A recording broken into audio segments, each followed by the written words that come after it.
Je, Bosi Bakari ataweza kufanikisha swala lake la kumwingilia kinguvu Gladness au hataweza?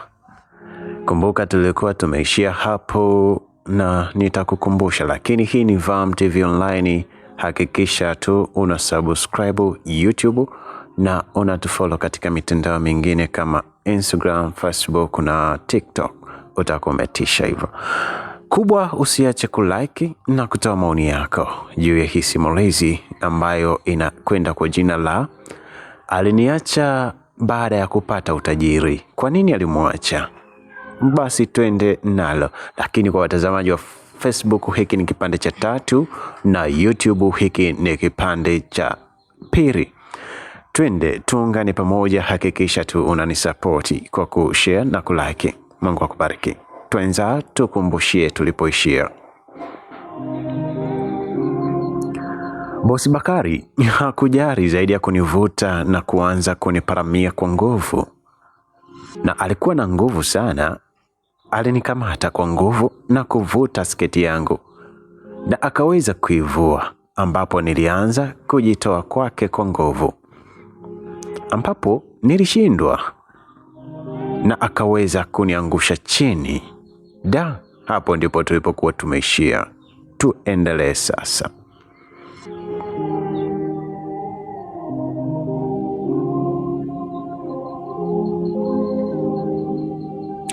Nilibaki nimeduaa, sijaongea. Alisimama ghafla na kwenda kubonyeza milango, ikajilock.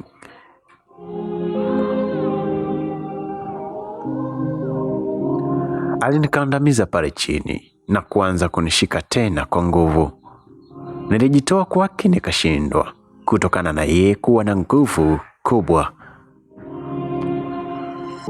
Niliwaza mawazo mengi, nikakumbuka mateso na njia nilizopitia. Leo huyu baba anataka kuniambukiza ugonjwa. Alianza kufungua zipu. Nilijikuta nikipata nguvu na kumsukuma upande mwingine pale chini, na nikanyanyuka nikazishika nguo, akanishika mguu.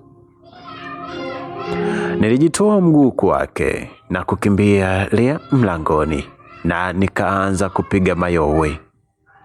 Msaada, msaada, ananibaka. Hakuna aliyesikia. Nilipambana hadi nikafungua mlango na kuanza kukimbia sana. Nilitoka mbio hadi getini, ambapo sikuwakuta walinzi. Nilivaa nguo hapo kwenye kibanda cha mlinzi na kuanza kukimbia sana. Njiani nilikutana na pikipiki, ikabidi nipande hadi nyumbani. Nilipofika nyumbani nililia sana, nikiwaza kwa nini Mungu unaruhusu mateso kwenye maisha yangu. Kwa nini mimi tu? Nilikumbuka nilivyokuwa na ndoto na akili ya kusoma darasani, huku roho ikiniuma sana. Nilimwangalia mwanangu, ndo nikazidi kuumia zaidi. Maisha yangu yalitegemea kile kibarua, lakini ndo hiko kimekwisha. Siku hiyo nililia sana hadi macho yakavimba. Siku iliyofuata sikuenda kazini. Baada ya siku 2 nilienda kazini, lakini cha kusikitisha ni kuwa nilipofika tu pale nilipigwa na butwaa baada ya kukuta tangazo kwamba mimi sitakiwi kuonekana pale kiwandani tena. Nikionekana nikamatwe.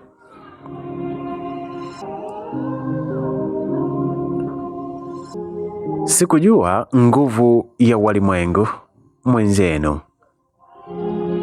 Ile nauliza tu haikuisha masaa 2, askari walikuja na kunikamata bila sababu. Nikawekwa lumande. Niulize, nawekwa lumande kwa makosa gani? Niliambiwa kuwa nimeleta fujo na uharibifu kazini. Nilishinda pale rumande nikilia mno, kwani Bakari bosi ananifanyia hivi. Nitaishije na mwanangu je? Nilikuja kuachiwa pale saa 12. Kumbe yule Bakari aliwahonga polisi waninyanyase tu. Nilipoachiliwa nilienda nyumbani, na hapo ndo nikaanza maisha magumu mtaani. Zilipita siku 2 tu, mimi sina hela, vitu vya kula ndo vinaanza kuishia. Sijui nitaishije. Siku kadhaa ndani, sijui nitaishije. Mungu wangu, nitizame. Nijisemea huku nikiwa naangalia juu mbinguni. Cha kusikitisha zaidi, dada Angela nilipigia simu kwamba wanauza nyumba yao ya Dar es Salaam na wanarudi Arusha familia yao yote. Moyo uliniuma, maana ndo mfariji na msaada wangu pekee uliobaki, na yeye ndo huyo anaondoka. Alinitumia namba ya simu ya baba yangu mkubwa wa Dar es Salaam. Gladness, hivi unajua baba yako mkubwa anaishi hapa Dar es Salaam na ni profesa wa chuo kikuu cha Dar es Salaam, na mkeo pia anafanya kazi Wizara ya Fedha na wana pesa sana, wanaweza kukusaidia. Kweli dada Angela, maana nilisikia nikiwa mdogo, nilikuwa nikimuona sana Arusha na namjua haswa. Nilikuwa najaribu kuwauliza wajomba na bibi kuhusu baba yangu mkubwa alienda wapi. Hawakutaka kabisa kunipa majibu wapi alipo. Kumbe yupo humu Dar es Salaam. Ndiyo mwaya mdogo wangu, nenda ukamsalimie, atakusaidia shida zako mdogo wangu. Asante dada, nitawatafuta.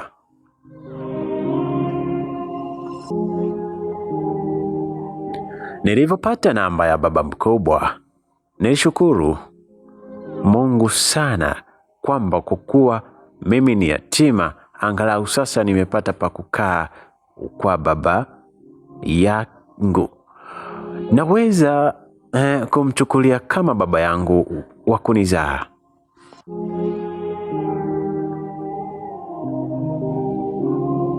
Lakini baba mkubwa kumbe alikuwa anakaa Kimara tu.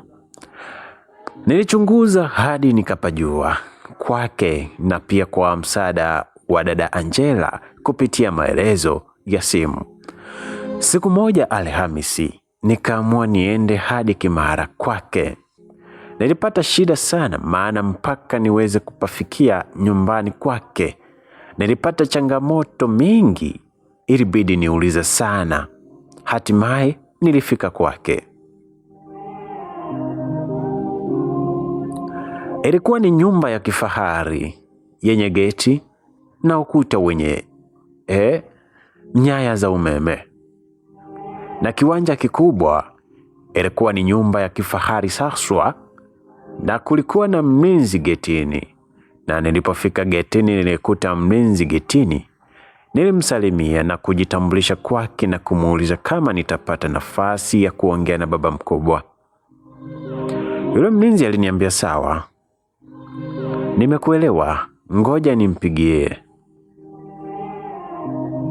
Kwa kweli mlinzi alichukua simu yake na kunyanyua na kuipiga. Alimpigia baba mkubwa na kumwambia kuna mgeni wako, na alimwelekeza kila kitu, na baba mkubwa alijibu kwa kuuliza okay sawa, kwani anakuja kwangu bila taarifa. Siku hizi kila kitu kinaenda kwa mipango, mwambie aje siku nyingine, nipo busy na akija kwangu anitaarifu. Alimaliza na kukata simu. Mlinzi alinieleza alivyoambiwa na kuniambia niondoke.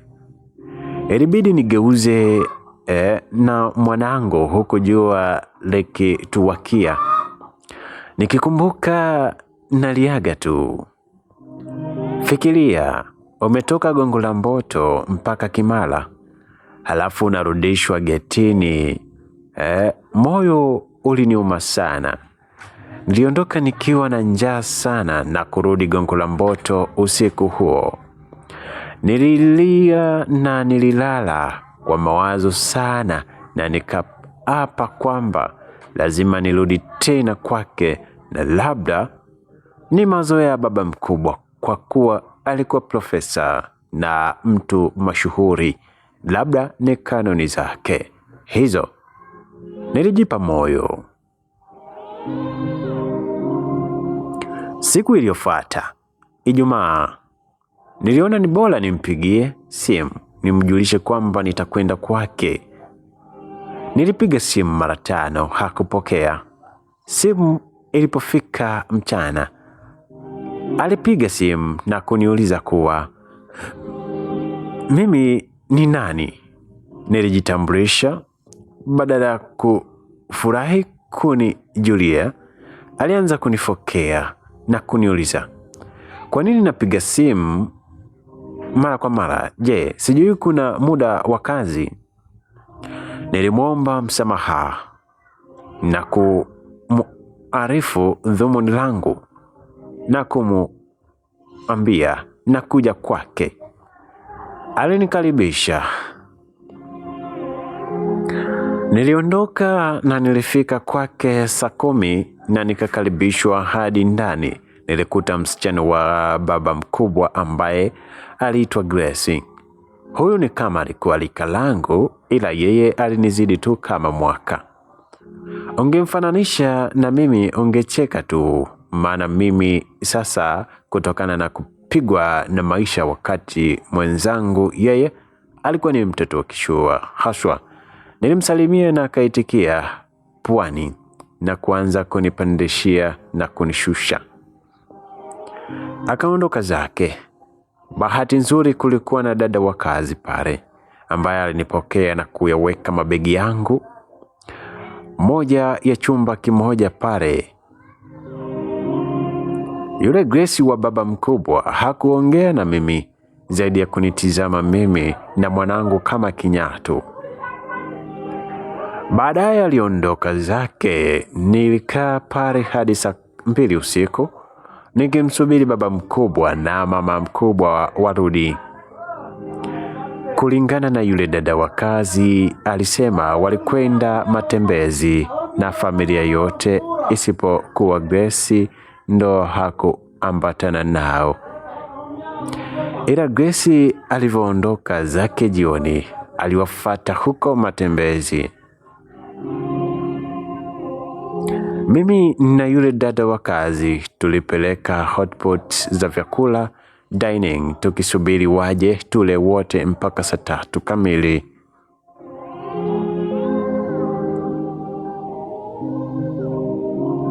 Tulika sana, walikuwa hawajarudi bado. Dada wa kazi akaniambia, kwa kuwa nina mtoto mdogo na analia njaa, na kwa kuwa sijala chochote toka asubuhi, basi nipakue hapo kidogo nile nimlishe mwanangu.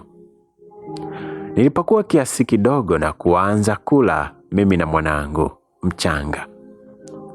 Baada ya nusu saa, familia ndo ikarudi. Baba mkubwa, mama mkubwa, Grace na mtoto mwingine wa kiume wa baba mkubwa aliitwa Hilary.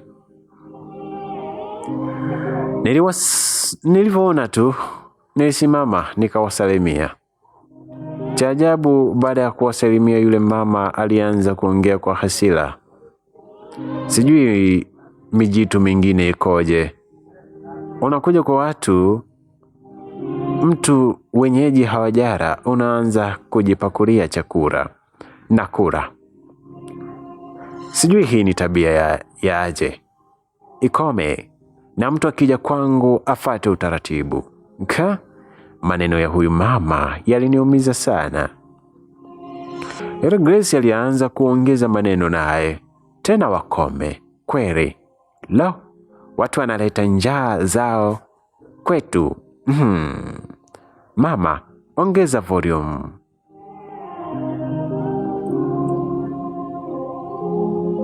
Waliongea huku nikiangaliwa mimi tu.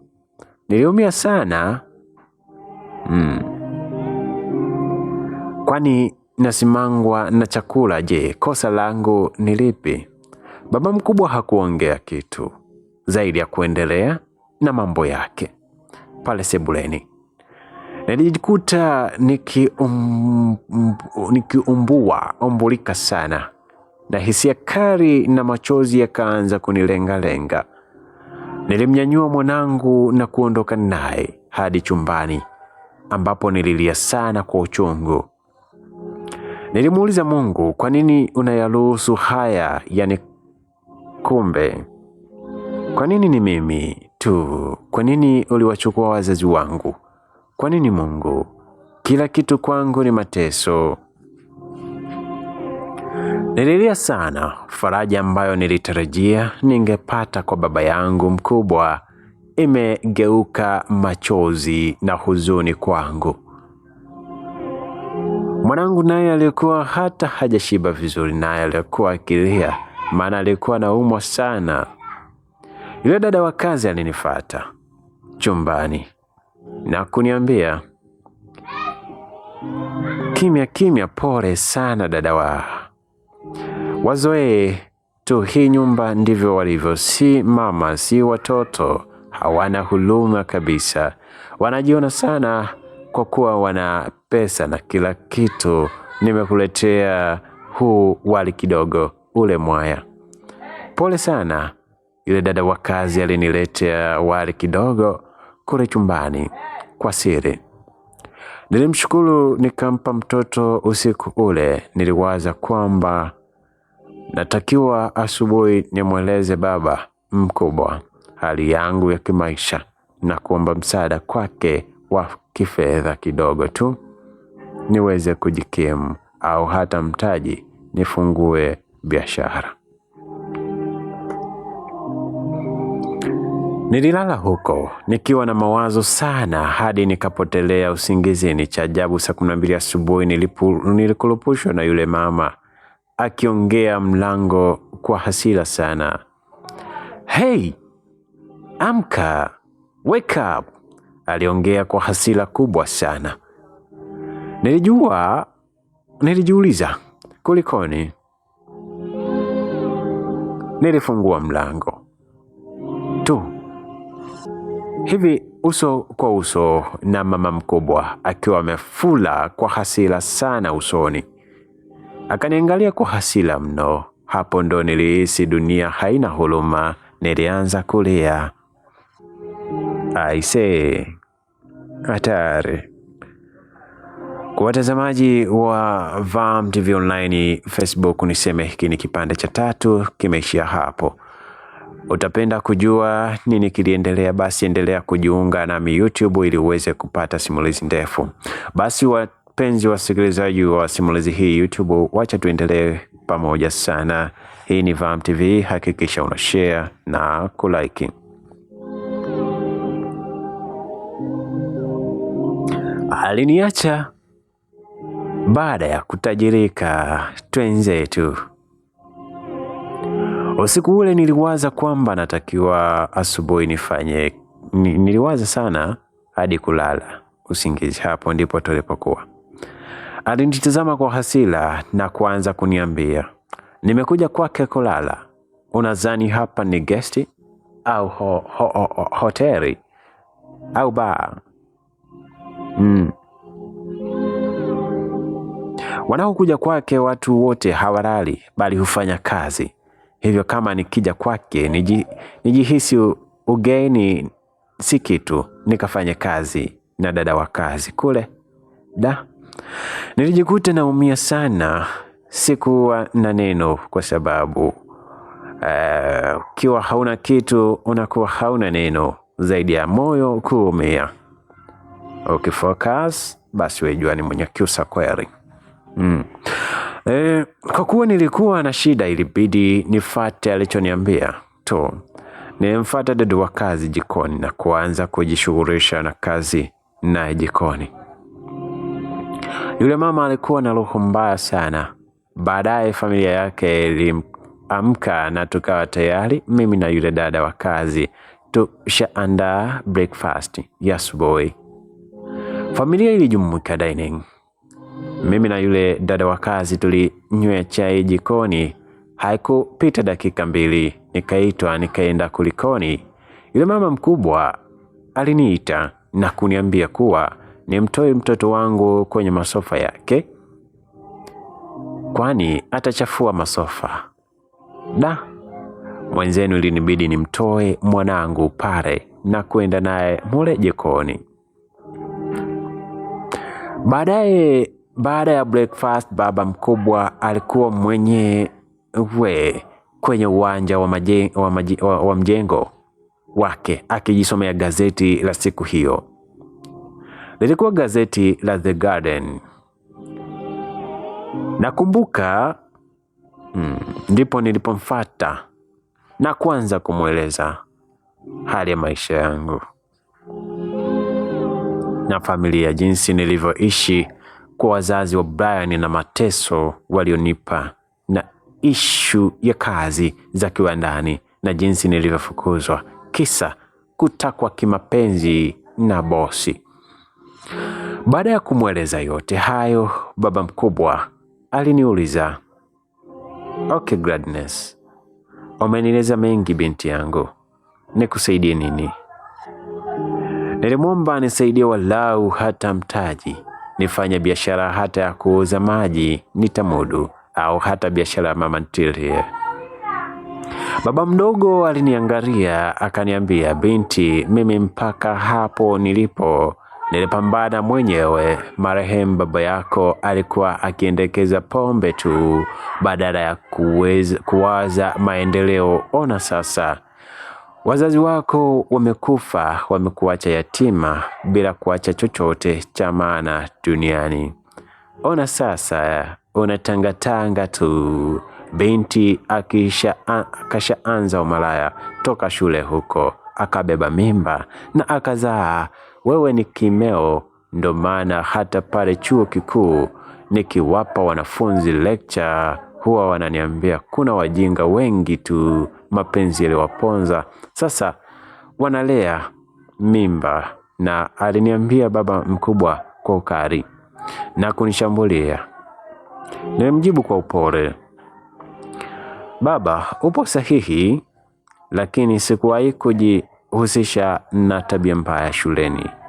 Hii ilitokea tu kama bahati mbaya, baba yangu." Gladness, we ulikuwa unasomeshwa na wafadhili, sasa unasema una tabia nzuri, mbona ulibeba mimba shuleni? Kusema kweli, siwezi msaidia mtu mzembe kama wewe. Hapa pamekushinda. Rudi Arusha kijijini mwanangu, mjini hapa kufai. Rudi ukamwombe bibi yako na wajomba wakurudishe nyumbani, wakupe nauli wakurudishe nyumbani. Mimi sina msaada wowote kwako, aliongea baba mkubwa huko akinyanyua gazeti na kuanza kusoma. Maskini mama mkubwa, kumbe alikuwa anatusikiliza mwanzo mwisho. Alikuwa kasimama kwa mbali, alikuja na kuanza kulopoka. Sasa si tukusaidie nini binti? Kila mtu atabeba msalaba wake. Sisi hatuna hela za kuchezea, hivyo hatuwezi kuchezea shilingi chooni. Nilijisikia uchungu sana, maneno yao yaliniuma mno. Niliona tu sawa, haina shida. Nilinyanyuka pale bustani na kuelekea ndani kumwangalia mwanangu ambaye nilisikia analia. Nilipoingia ndani nilikutana na Grace wa baba mkubwa na kuanza kunambia, "Wewe mtoto wako anatusumbua, anatupigia kelele." Na kuguna, alisema huku akinikunjia uso na kuondoka karibia anipige kikumbo. Nilimfuata mwanangu, nikambeba Cha ajabu, yule mama alinifuata mule ndani mbele ya familia yake na kuanza kuwaeleza watoto wake, ndugu zangu ambao ni watoto wa baba mkubwa ambao ni Grace na Hilary, na kuambia kwamba jamani, mwenzenu huyo Glady aliendekeza starehe shule, akabeba mimba huko akazaa. Sasa Kasanda anakuja omba baba yenu hela, eti hela ya mtai. Alo, eti baba mkubwa nipe mtaji. Anafikiri tuna hela za kuchezea. Haya wanangu, mmeona kwa huyu ndugu yenu. Jamani, nawambiaga msichezee maisha mwenzenu huyu Glady. Ana isoma namba, alisema mama mkubwa, huku Grace akionekana kutabasamu wakati mama yake alivyonishambulia maneno pale. Yule mtoto wa kiume Hilary hakuongea kitu zaidi ya kutikisa tu kichwa. Niliondoka tu nikielekea chumbani nikilia machozi, na yule dada wa kazi akanifuata na kuniambia, usilie Glady, usilie mpenzi, pole mwaya, wazoe tu yatapita.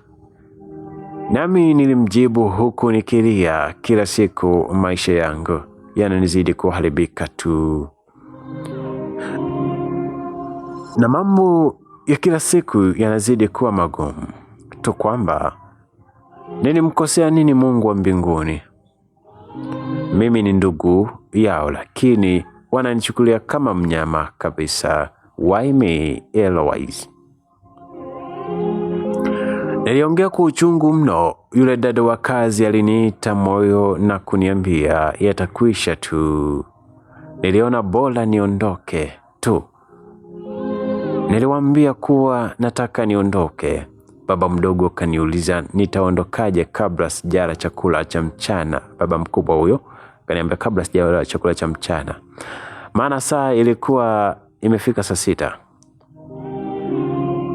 Nilimwambia haina shida, kwani nitakula siku nyingine. Sasa mimi nilikwenda kumwogesha mwanangu mule ndani. Sasa nikamuona Grace akiwa anakatiza na akinifuata akiwa kashika nguo ya mtoto.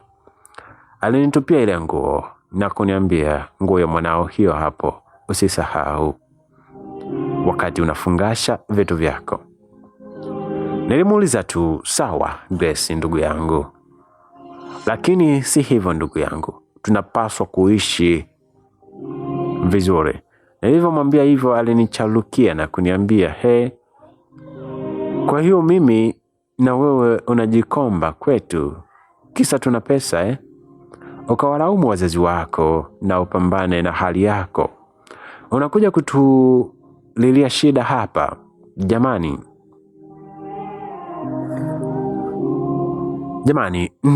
ndugu mbona maneno jamani, ndugu mbona maneno yote hayo? Mimi sikutaka niwe yatima. Grace, please, usiniambie hivyo. Nisikwambie kawafukue wazazi wako wakupe pesa ya mtaji wa biashara. Msiu alinisonya na kuondoka. Maneno yake yaliniuma sana. Kaka yake kumbe alikuwa kajibanza kwenye korido anatusikiliza.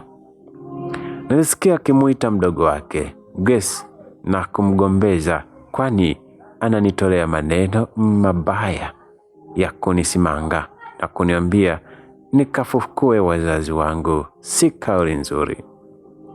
Nilimwogesha mwanangu na kuondoka zangu hadi Gongo la Mboto. Kiukweli kwa baba mkubwa hakuna nilichoambulia zaidi ya matusi, kejeli, dharau na maneno mabaya kunivunja moyo. Nilisema kwa bibi, nilifukuzwa na wajomba wa mama Brian. Alinitesa sana. Nitaenda wapi?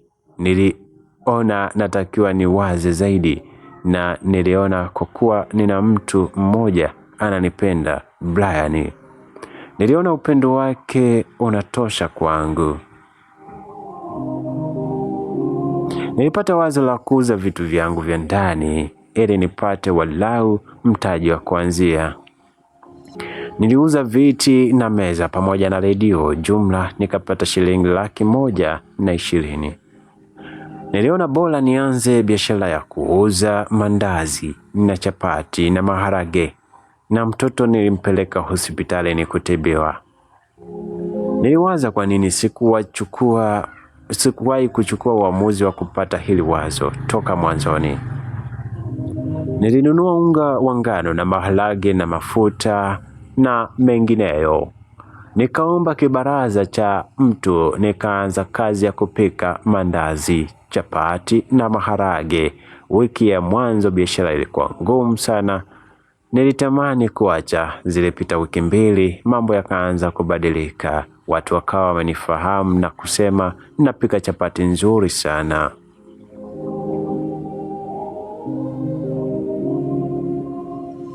Nilianza kupata wateja wengi mno.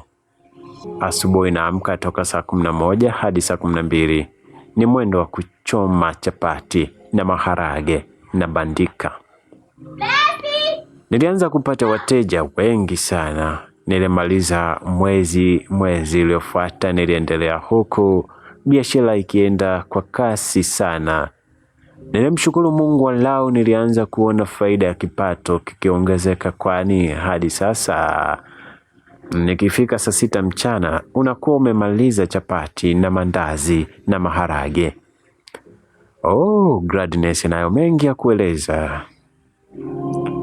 Niliongeza na nikaongeza kuuza maharage pia kwa wale waliohitaji kwa matumizi ya nyumbani. Mungu alinionekania nakiri hili. Nilikuwa nachoma chapati Jumatatu hadi Jumamosi. Jumapili napumzika.